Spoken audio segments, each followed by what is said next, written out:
दोस्तों, स्वागत है आपका अपना चैनल बुद्धा शक्ति में। दोस्तों, प्राचीन समय की बात है।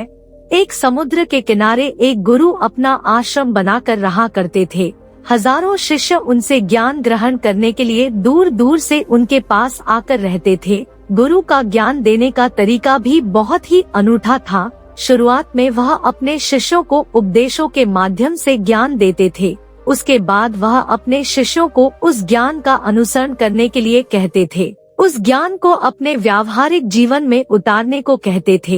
एक बार उस आश्रम में एक सम्राट अपने बेटे को लेकर पहुंचा। उस सम्राट ने उस गुरु से प्रार्थना की और कहा कि आप मेरे बेटे को अपने आश्रम में रहने दे और अपने तरीके से उसे ज्ञान दे। उसे इस आश्रम में बिल्कुल भी ऐसा नहीं लगना चाहिए कि वह किसी सम्राट का बेटा है। उसे बिल्कुल साधारण शिष्यों की तरह ही ज्ञान देने की कृपा करें। गुरु ने मुस्कुराते हुए कहा कि सम्राट, ज्ञान इसी तरीके से लिया जा सकता है। अगर तुम अपने आप को दूसरों से महान समझोगे तो तुम ज्ञान ग्रहण नहीं कर पाओगे। अगर तुम्हें ज्ञान ग्रहण करना है तो तुम्हें दूसरों की तरह अपने आप को साधारण समझना होगा। यही ज्ञान ग्रहण करने की सबसे पहली सीढ़ी होती है। तुम निश्चिंत रहो, आज से तुम्हारे बेटे की जिम्मेदारी मेरे कंधों पर है। यह कहकर गुरु सम्राट के बेटे को अपने साथ लेकर समुद्र के किनारे टहलने के लिए निकल गए। आश्रम के बाकी सभी बच्चे उस सम्राट को देख रहे थे। सम्राट अपने बेटे को अपने रथ पर बिठाकर लाया था, जिससे सभी बच्चे समझ गए थे कि यह बच्चा सम्राट का बेटा है। इसी वजह से आश्रम के सभी बच्चे सम्राट के बेटे की तरफ आकर्षित हो गए थे। जब गुरु सम्राट के बेटे को लेकर समुद्र पर टहल रहे थे तो सम्राट का बेटा अचानक फूट फूट कर रोने लगा, क्योंकि अभी वह सिर्फ 12 वर्ष का था और 12 वर्ष की आयु में उसके पिता उसे अपने से दूर करके चले गए थे। यह सदमा वह बच्चा सहन नहीं कर पा रहा था। वह नहीं समझ पा रहा था कि उसके पिता उसकी भलाई के लिए उसे उस गुरु के पास करके गए हैं। उसे रोते हुए देखकर गुरु ने कहा कि बेटा, मैं तुम्हें चुप नहीं करूँगा। हो सकता है कि आज मैं तुम्हारे आंसू पोंछ दूं, लेकिन कल तुम फिर अपने आप को अकेला पाओगे। याद रखना, जीवन में इंसान अकेला आता है और अकेला ही जाता है। जितनी जल्दी इंसान इस बात को समझ लेता है, वह उतनी जल्दी आत्मज्ञान के रास्ते पर निकल जाता है। गुरु ने अपनी बात आगे बढ़ाते हुए कहा कि जो इंसान अकेला रहना सीख लेता है वही खुद से प्यार कर पाता है, और जो खुद से प्यार करना जानता है वह किसी के भी जाने का अफसोस नहीं करता, क्योंकि वह खुद से ही प्यार करता है। धीरे धीरे तुम आश्रम के माहौल में ढल जाओगे। शुरुआत में तुम्हें समस्या आ सकती है, लेकिन कुछ दिनों के बाद तुम इसे आत्मसात कर लोगे। उसके बाद तुम्हें यही जगह बहुत अच्छी लगने लगेंगी। यह जगह तुम्हें अपने महल जैसी लगने लगेंगी। संध्या हो चली थी। समुद्र के दूसरे छोर पर सूरज छिपने लगा था और अपनी लालिमा पूरे आसमान में बिखेर रहा था।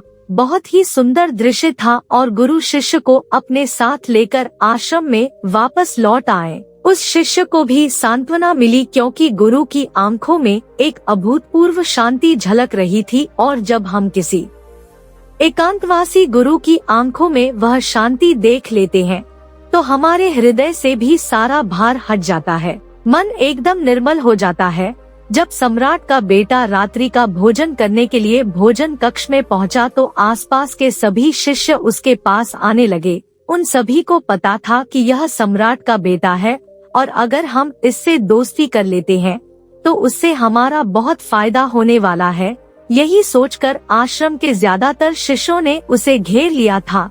बस कुछ बच्चे जो अकेले रहने का महत्व समझते थे, जो दिखावे में विश्वास नहीं करते थे, वह सम्राट के बेटे के पास जाने की बजाय अपना पूरा ध्यान खाने पर लगा रहे थे और एकांत में बैठकर अपना भोजन कर रहे थे।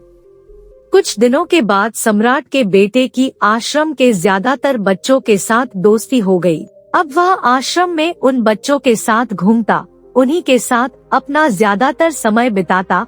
आखिरकार वह सम्राट का बेटा था, सुख सुविधाओं में पला हुआ था। आसपास बहुत से दास और दासियां होते थे। आसपास अपने मित्रों से घिरे होना, वही दिनचर्या उसने इस आश्रम में भी अपना ली थी। ऐसा नहीं था कि गुरु को यह सब पता नहीं था, पर गुरु उसे अलग तरीके से ध्यान देना चाहते थे। बच्चों को ज्ञान आप उपदेश देकर नहीं दे सकते, उन्हें साक्षात्कार कराना होता है। उसके बाद उन्हें वह बात समझ आती है जो आप समझाना चाहते हैं। गुरु को यह बात पता थी कि अगर मैं इसे बोलकर बताऊंगा तो यह कभी समझ नहीं पाएगा, मुझे ऐसे दिखाना होगा, इसे एहसास कराना होगा कि अकेले रहकर तुम अपनी शक्तियों को जान पाओगे। यह सीख देने के लिए गुरु एक दिन शिष्य को अपने साथ एक ऊंची चोटी पर ले गए। चोटी पर पहुंचकर गुरु ने उसे शिष्य से कहा कि अब तुम्हारा ज्ञान पूरा हो चुका है, बस एक आखिरी रात तुम्हें यहाँ पर बितानी होगी। उसके बाद अगले दिन शाम को मैं तुम्हारे राजमहल में तुमको पहुँचा दूंगा। वह बच्चा तो यह सुनकर बहुत खुश हो गया कि अब मैं वापस अपने राजमहल चला जाऊंगा, फिर से मेरे दास और दासियां सारी भोग की वस्तु मेरे पास होंगी। उस शिष्य ने गुरु से पूछा कि गुरुजी, मुझे आज रात आप यहाँ चोटी पर क्यों रहने को कह रहे हैं? आखिर मुझे कौन सा आखिरी ज्ञान यहाँ से मिलेगा? गुरु ने मुस्कुराते हुए कहा कि यहाँ पर चट्टान के पीछे तुम्हें छिपकर बैठना होगा। यहाँ पर रोज रात को एक बाज आता है, बाज को देखना है, बहुत गौर से देखना है, हर गतिविधि देखनी है, और उस बात को देखने के बाद अगले दिन अगर तुम उस बांस की खूबियाँ मुझे बता पाए तो मैं तुम्हें तुम्हारे राजमहल वापस भिजवा दूंगा। और हाँ, सुबह आने से पहले एक बात पर और ध्यान देना है, एक चरवाहा यहाँ पर अपनी बकरियों को चराने के लिए आता है, तुम्हें उन बकरियों की गतिविधियाँ भी देखनी है। याद रखना, बाघ की गतिविधि रात को और बकरियों की गतिविधि सुबह। अगर तुम दोनों की गतिविधि ध्यान से देखकर मुझे बता पाए तो तुम इस आश्रम से हमेशा के लिए आजाद हो जाओगे, तुम्हारा ज्ञान पूरा हो जाएगा। मैं तुम्हारे पिता को कह दूंगा कि यह बच्चा हमारे आश्रम का सबसे ज्ञानी बच्चा है। यह कहकर गुरु अपने आश्रम में वापस लौट आए और वह बच्चा वहीं पर उस चट्टान के पीछे रुका हुआ उस बांस का इंतजार करने लगा। काफी वक्त बीत जाने के बाद वहाँ पर एक बाज अपने बच्चों के साथ पहुँचा। सम्राट के बेटे ने पूरी रात उस बाज की गतिविधि बहुत ध्यानपूर्वक देखी और सुबह होने के बाद जब चरवाहा वहाँ पर अपनी बकरियों को लेकर पहुँचा तो उसने एक अभूतपूर्व दृश्य देखा। उसने देखा कि वह बाज बकरी के एक मेमने को अपने पंजों में दबाकर आसमान में चला गया। उसने उस बकरी के बच्चे का शिकार कर लिया था। यह सारा दृश्य देखकर वह बच्चा आश्रम में वापस अपने गुरु के पास पहुंचा। इससे पहले कि गुरु से कुछ पूछते उसने गुरु को प्रणाम करते हुए कहा कि गुरुदेव, आप आश्रम के सभी बच्चों को यहाँ पर बुला लीजिए, मैं सब लोगों को बताना चाहता हूँ कि मैंने क्या देखा। जब आश्रम के सभी बच्चे वहाँ पर पहुँच गए तो सम्राट के बेटे ने कहना शुरू किया कि मैंने अपने जीवन में बहुत से पक्षियों को देखा है, लेकिन बाज उन सभी पक्षियों में से सबसे अद्भुत और सबसे अलग होता है। उदाहरण के लिए एक तोता हम सभी ने देखा है। तोता बोलता तो बहुत है लेकिन कभी ऊंचा आसमान में नहीं जा पाता, लेकिन एक बात जो कि हर समय शांत रहता है, वह आकाश को भी छू सकता है। उसमें आकाश को छू लेने का सामर्थ्य होता है। जब भी एक बाज अपने शिकार को निश्चित कर लेता है तो वह उसी शिकार पर अपनी नजरें लगाए रहता है, चाहे वह कितनी भी ऊंचाई पर क्यों ना हो, चाहे कितना भी खतरनाक तूफान क्यों ना आ जाए, लेकिन उसकी नजर हमेशा अपने लक्ष्य पर स्थिर रहती है। आज सुबह जिस बाघ को मैंने देखा उसने हर बकरी को अपना शिकार नहीं बनाया, बल्कि उस बकरी के झुंड में से उसने उस बकरी के मेमने को अपना शिकार बनाया। पहली बात, उस बांस की तरह हमें भी अपना ध्यान अपने एक ही लक्ष्य पर स्थिर रखना चाहिए, चाहे कितनी भी रुकावट क्यों न आए। हमें अपना लक्ष्य स्पष्ट दिखाई देना चाहिए और पूरी एकाग्रता के साथ ध्यान देना चाहिए। तीसरी बात जो मैंने उस बात से सीखी और जो हम सभी को सीखनी चाहिए वह यह है कि बांस कभी भी दूसरे पक्षी के साथ नहीं रहता, वह हमेशा आकाश में अकेला रहता है। इससे हमें यह सीख लेनी चाहिए कि हमें कभी भी छोटी सोच वाले लोगों के साथ नहीं रहना चाहिए। आखिरकार हम भी वही बन जाते हैं जिनके साथ हम रहते हैं। इसीलिए या तो महान सोच वालों के साथ रहो या फिर अकेले, क्योंकि जब हम अकेले रहते हैं तभी हम खुद की ताकत और खुद की कमजोरियों को जान पाते हैं। कमजोरियों को जानकर उनको दूर कर सकते हैं और अपनी ताकत को जानकर उसका सही इस्तेमाल कर सकते हैं। लेकिन वह तभी संभव होगा जब हम अकेले रहना सीखेंगे। चौथी सीख जो हमें एक बार से लेनी चाहिए कि एक बाज हमेशा अपनी सीमाओं से ऊपर रहता है। जब तूफान आता है तो हर एक पक्षी अपने घोंसले की तरफ भागता है, खुद को छुपाने की जगह ढूंढता है। लेकिन बाज ऐसा कुछ भी नहीं करता, वह खुद की सीमाओं को हटाकर बादलों से भी ऊपर जाने का प्रयास करता है। हवाएं उसे धक्का मारती है, पंख उसके भारी हो जाते हैं, पानी और धूल की वजह से कुछ दिखाई नहीं देता, लेकिन वह फिर भी आसमान की तरफ जाता रहता है और अंततः बादलों से भी ऊपर निकल जाता है। और वह तब तक ऊपर जाता रहता है जब तक मौसम ठीक नहीं हो जाता। अपनी सीमाओं को सिर्फ इसलिए हटा पाता है क्योंकि वह समस्या के आने पर उससे घबराता नहीं है, उसे डरकर बचने का प्रयास नहीं करता, बल्कि एक सकारात्मक नजरिए के साथ उसका सामना करता है। जीवन में चाहे कितनी भी रुकावटें क्यों न आए, हमें उन रुकावटों को हराना चाहिए, न कि उनसे डरकर कहीं छुपकर बैठना चाहिए। बहादुर तो वो लोग होते हैं जो तूफानों से टकरा जाते हैं। कायर तो अपने घर में, अपने घोंसले में, अपनी जगह में आराम से बैठ जाते हैं। पांचवी बात जो हमें एक बात से सीखनी चाहिए कि बाज कभी भी अपने घोंसले में घास के कोमल तिनके नहीं रखता। जो तिनके कोमल होते जाते हैं वह उन्हें निकालकर फेंकता रहता है। उसी तरह चाहे कितनी भी आरामदायक जिंदगी आपको मिली हो, लेकिन उस आराम से ऊपर उठकर अपने आलस्य को हटाकर जीवन में मेहनत करते रहना चाहिए। जीवन में पसीना बहाना चाहिए, शारीरिक मेहनत करनी चाहिए। अपने घोंसले से कोमल तिनके उठाकर फेंक दो और आज ही अपने आलस्य को हटाकर निकलो। हर दिन अपने आप को चुनौतियाँ दो, हर दिन मुश्किलों का सामना करो, क्योंकि वही मुश्किलें तुम्हें मजबूत बनाएंगी। जंगल के राजा शेर को भी झुंड बनाकर शिकार करते हुए देखा जा सकता है, लेकिन बाज हमेशा अकेला शिकार करता है, क्योंकि वह जानता है कि झुंड में रहना हौसला तो देती है मगर साहस छीन लेती है। आदमी को हमेशा अकेले ही आगे जाना होता है।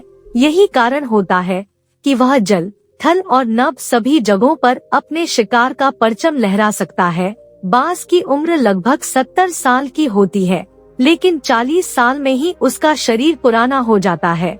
नाखून उसके पैरों में धंसने लगते हैं, पंख उसके शरीर में चिपक जाते हैं, उसकी चोंच खराब हो जाती है, उसका शरीर भारी हो जाता है।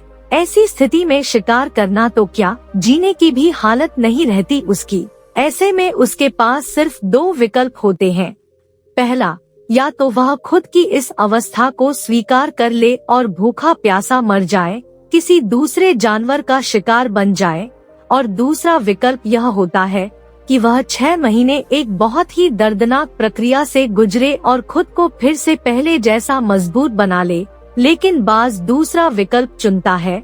इसके लिए वह खुद को एक बहुत ही ऊंचे चोटी पर ले जाता है, जहां वह पहले अपने सारे पंख खींच कर निकालता है और फिर चट्टान पर पैर मार मार कर अपने पंजे कुतर देता है। उसके बाद उसी चट्टान पर अपनी चोंच को पटक पटक कर पुराना हिस्सा निकाल देता है और इस लहूलुहान अवस्था में खुद को दूसरे जानवरों से छुपाता फिरता है। अगले 6 महीने तक वह इसी दर्दनाक प्रक्रिया से गुजरता है और इंतजार करता है नए चोंच, नए पंखों का। तब फिर वह अपनी नई जिंदगी शुरू करता है और निकल जाता है अपने शिकार पर और अगले 30 सालों तक फिर से राज करता है। इसीलिए समय आने पर हमें भी अपनी पुरानी आदतों को त्यागना होता है और कुछ नया सीखना होता है। समय के साथ बदलना होता है, अपने आप को तैयार करना है, वरना हमारा भी शिकार हो सकता है, हम भी पीछे रह सकते हैं। इसके बाद सम्राट के बेटे ने बकरी की विशेषता बताते हुए कहा कि बकरी हमेशा झुंड में चलती है। उन्हें झुंड में एक साथ चलने से हिम्मत मिलती है, लेकिन जैसे ही उन पर शिकार होता है वैसे ही बकरियां तितर बितर हो जाती। उस पूरी बकरियों में से एक भी बकरी अपने साथी की मदद करने के लिए वापस नहीं लौटी। इससे हमें यह सीख मिलती है कि हमारे साथ कितने भी लोग हों, किसी पर भी यकीन नहीं करना। यकीन करना तो खुद पर करना, क्योंकि बुरा समय आने पर वह बकरी तितर बितर हो जाएगी, आपको पता ही नहीं चल पाएगा। गुरु को प्रणाम करते हुए सम्राट के बेटे ने अपने गुरु से कहा कि गुरुदेव, अगर मुझसे कोई सीख रह गई हो तो कृपया करके आप बताने की कृपा करें। गुरु ने सभी बच्चों को संबोधित करते हुए कहा कि ये सभी बातें जो अभी इस बच्चे ने बताई हैं, सब सही है, लेकिन ये सारी खूबियाँ आप लोगों में तभी पैदा हो पाएगी जब आप अकेले रहने का अभ्यास करेंगे। आपने देखा होगा कि बाज कभी भी किसी दूसरे पक्षी के साथ नहीं रहता, न ही किसी के साथ अपनी दोस्ती बनाता। वह आसमान में अकेला रहता है और अकेला रहने की वजह से वो अपनी ताकत और अपनी कमजोरियों को जान पाता है। इसके बाद गुरु ने अपनी बात खत्म करते हुए कहा कि मैं आज रात इस सम्राट के बेटे को इसके राजमहल में पहुंचाने के लिए जा रहा हूं, क्योंकि इसकी सीख यहाँ पर पूरी हो गई है। और यह कहकर गुरु सम्राट के बेटे को राजमहल की तरफ ले जाते हैं। दोस्तों, वीडियो अच्छी लगी तो चैनल को सब्सक्राइब करें। धन्यवाद। नमो बुद्धाय।